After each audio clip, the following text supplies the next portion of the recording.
السلام عليكم ورحمة الله وبركاته. رمضان مبارك أصحابتا. maanta waxaan diyaarsanaynaa cabitaanka furka insha Allah. sisin waaye aan soo nadiifiyey oo soo dhaqay asxaabay oo ujeedaan. sisinta waxaa waa dhaqaysaa maasha Allah, kisiroo heela ku dareysaa maasha Allah. asxaabta waa kaa soo shiiday sisintii halkaan ku gudistay. halka asxaabta aad ay bad u noqotay inay macsaro noqoto xira uga dhinaatay ujeedaan asxaabta. qalaayda ku gidinaa halka asxaabay caano umaleysaa caano asxaabta. halkan asxaabta soo miiray baraf ku soo daray ujeedaan.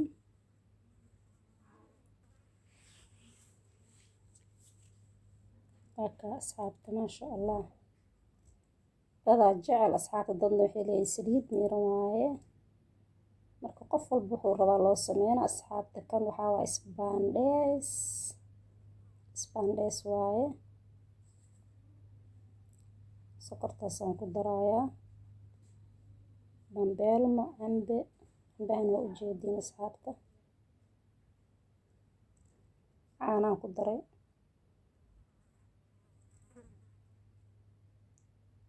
cambihi waa kaasaa